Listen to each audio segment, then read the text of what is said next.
Hello అండి, welcome to asset tree constructions. ఈరోజు మన టాపిక్ వచ్చేసి ఫిల్లర్ పాట్స్ అండి. ఇక్కడ చూస్తున్నారు కదా, వీటినే ఫిల్లర్ పాట్స్ అంటారు. ఈరోజు మనం ఈ వీడియోలో అసలు ఫిల్లర్ పాట్స్ అంటే ఏంటి, వాటిని ఎలా యూజ్ చేస్తాము, అండ్ కన్స్ట్రక్షన్లో వాటిని యూజ్ చేయడం వల్ల యూజెస్ ఏంటి, అండ్ వీటిని ఎలా తయారు చేస్తారు అన్న దాని గురించి మాట్లాడుకుందాం.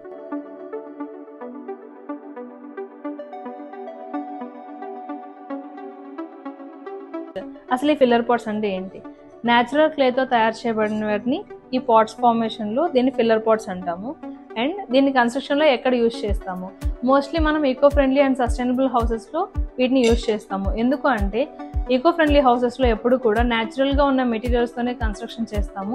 అండ్ న్యాచురల్గా మనకి బయట ఉన్న టెంపరేచర్స్ కంటే లోపల ఉన్న టెంపరేచర్స్ వేరియేషన్ వస్తుంది. ఎందుకంటే ఈ పాట్స్ అనేవి యూజ్ చేయడం వల్ల అది మనకి చల్లదనాన్ని ఇస్తుంది.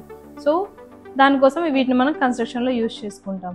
అసలు ఈ ఫిల్లర్ పాట్స్ని రియాలిటీలో మనం కన్స్ట్రక్షన్లో ఎలా చేస్తామన్నది ఐ విల్ షో యూ. ఇక్కడ మీరు చూస్తున్నారు కదండి, ఈ రకంగా మనం కన్స్ట్రక్షన్లో ఫిల్లర్ పాట్స్ అనేవి యూజ్ చేస్తాము. బాటమ్ రీఇన్ఫోర్స్మెంట్ అయిపోయిన తర్వాత వాటిని గ్రిడ్స్గా ఫామ్ చేసుకున్న తర్వాత ఒక్కొక్క గ్రిడ్లో మనం ఈ పాట్స్ అనేవి పెట్టడం జరుగుతుంది. అండ్ ఈ పాట్స్ని పెట్టిన తర్వాత ఇది కంప్లీట్గా స్లాబ్కి స్టిక్ అవ్వడం కోసం వీళ్ళు ఇక్కడ లేయర్ వేస్తున్నారు. ఇది అయిపోయిన తర్వాత మనం 6 inches థిక్నెస్తోని కాంక్రీట్ అనేది క్యాస్ట్ చేస్తాము స్లాబ్ కోసం. ఇక్కడ మీరు చూస్తున్నారు కదా, సో ఇంటీరియర్లో లోపలికి వచ్చిన తర్వాత ఫిల్లర్ పాట్స్ అనేవి మనం రివర్స్ డైరెక్షన్లో పెడతాం కాబట్టి లోపల నుండి చూసేటప్పుడు ఇలా ఉంటుంది. ఇది before finishing. Under finishing works వచ్చేసి ఇప్పుడు మనకు సర్ఫేస్ ఇలా ఉంటుందండి. ఇక్కడ మీరు చూసినట్టయితే ఈ ఓపెన్ ఎయిర్ గ్యాప్స్ అనేవి ఏవైతే ఉన్నాయో, సో వీటి వల్ల మనకి ఎయిర్ అనేది ఈజీగా పాస్ అయ్యి కూలింగ్నెస్ అనేది ఆటోమేటిక్గా మనకి లోపల ఉంటుంది. సో చాలా మందికి ఈ డౌట్ కూడా వస్తుంది, ఇంటీరియర్లో డిజైన్ పెట్టిన తర్వాత మళ్ళీ మనం దీనికోసం ఫాల్ సీలింగ్ అనేది వేయాలా?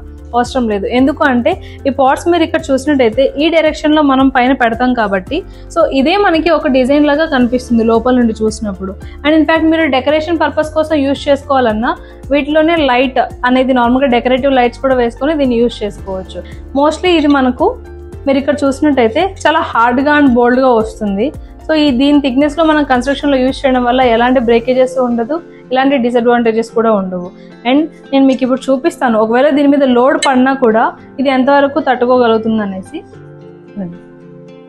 సో ఇదే డైరెక్షన్లో మనం అక్కడ స్లాబ్లో యూజ్ చేస్తాం కాబట్టి ఇలానే పెడతాను, మీరు చూడొచ్చు.